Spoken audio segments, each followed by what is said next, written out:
Alright, this is Dr. McFarland, and today I'm going to try to explain the alternate output source that you can find in the global settings.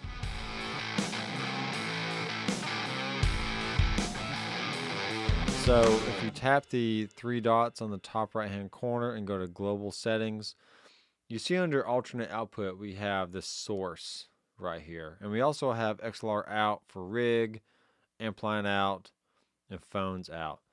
So depending on what you're listening to or listening through, I have my XLR outputs going to my mixing board here. So basically what is happening is I can either choose the rig, which is going to include the whole rig, effects, amps, and cabs, or I can choose the alternate output. So if I go here and I can do the big toggle wheel as well. I can switch between those two. But let me do the alternate output. Basically, let me go to amp input, okay?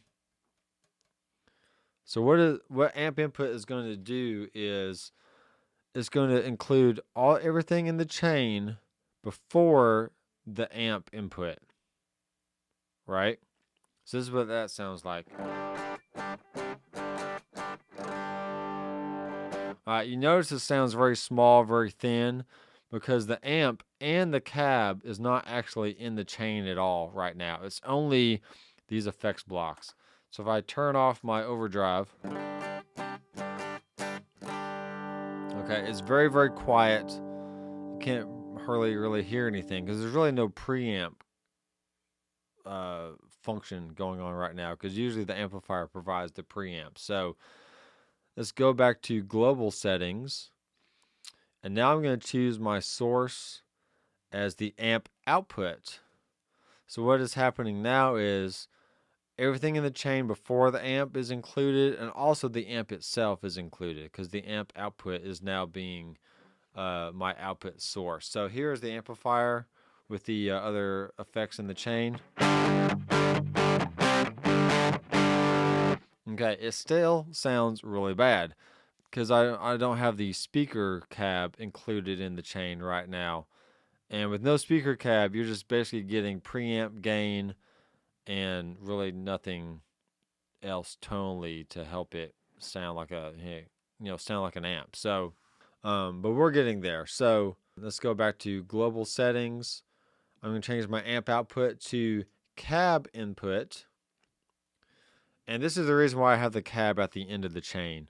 So let's say, for instance, that I wanted to use the Headrush for my main effects and amplifier, but I also wanted to include the delay and reverb in there as well. So I would choose the cab input, which would include the delay and reverb. Let me turn those on. So you can hear that they're on. Okay, but let's say my alternate output was actually going to a real amplifier or like a powered speaker or something like that. So I'm actually using a physical cabinet to give me the cab sound, and then I'm running everything else into the front end of a power amp or effects return of an amplifier or the front end of an amplifier, whichever one you want to do. It really doesn't matter, because you're not coloring the sound that much, because you're not using the speaker cab yet. You're only using the effects and then the amplifier itself. So that would be the situation where you'd want to actually plug it into an actual physical cab to replace the digital cab that's here. So, okay, and then the last one is global settings and then cab output. So now you're going to hear the rig in all of its glory. All right.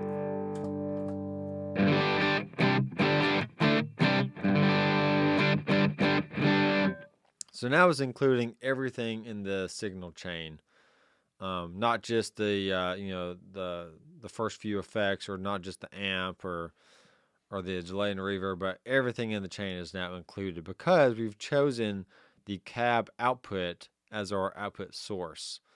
And like I said before, this my XLR output is actually going to my mixing board, which in turn is my audio interface. It's these PreSonus Studio Live 24.4.2, and I'm recording into Reaper right now. Just using a vocal mic for my voice, and then the Headrush out as my my guitar sound. So I hope that explains a little bit better how the output source works. So let's say, for instance, that you had a full rig, but you just wanted to use your amp and your cab. Well, let's say you had a Mezzo Boogie Mark V, right? And then you had a 4x12 Mezzo Boogie cab. Well, if you only wanted to use the effects in the front of your chain, like your compressor, like a orange phaser or your green overdrive, you could just have those in the chain, and then you could have you would have that as your alternate output. Then you can use your XLR outputs to actually go to the mixing board at the front of the house, so your front of house would get a different signal than your actual amp on stage. Does that make sense? So that's why you would want to use an alternate output. So like my XLR would be like the full rig. Let's go into the mains that the sound engineer is controlling. And then your amp line out would be going to the input of your amplifier or the effects return, whatever you wanted. But so yeah, so the mains would be getting the reverb and delay, but your amplifier would be getting the gray comp, the orange phaser, and the tube screamer. All right, so real fast, let me set up my amp and show you how this would work in a real life situation. All right, so I have the my alternate output, which in this case is the amp line out. So yeah.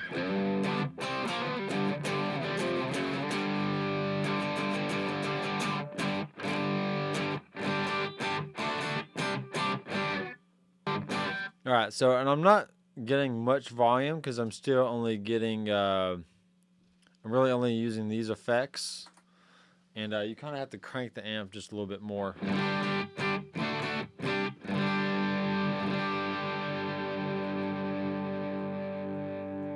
All right, so let me go back to global settings.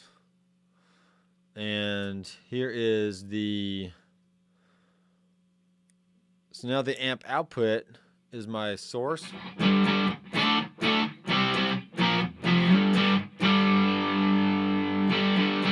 Alright, and my amplifier got a lot louder just then because I'm actually using the preamp and power amp from the actual Headrush amplifier. So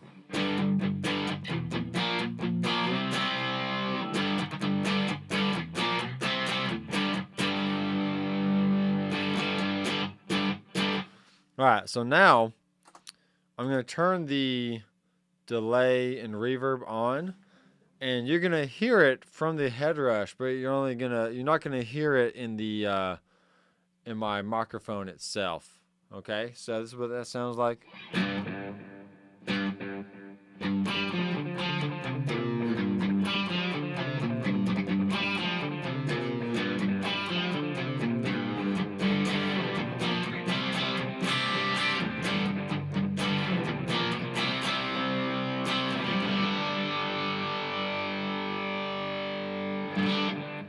All right.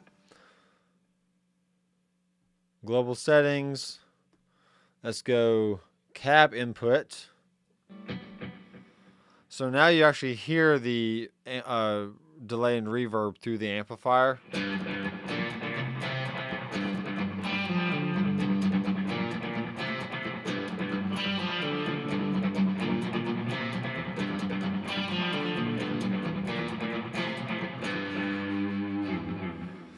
All right, and then I wouldn't want to do this because I'm actually using a real speaker cab, but you can also do the amp or the cab output, which in this case I don't want to do that because I'm actually using a real cab. So I would stop at the cab input and just include the reverb and delay if that's what I wanted to have in my amplifier, or I could just keep the reverb and delay on the mains and keep my amp nice and dry. So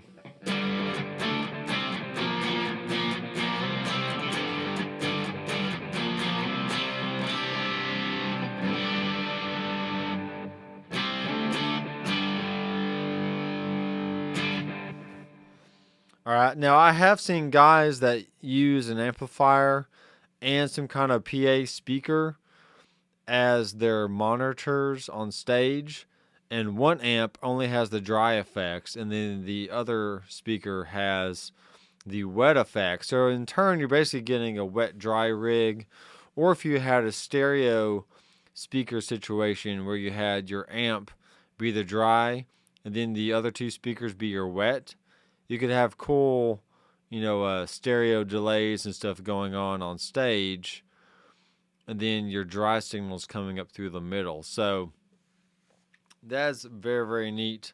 Be sure to like and subscribe and comment down below if you have any questions at all. And I am Dr. McFarland. I'll see you in the next video. Keep rocking.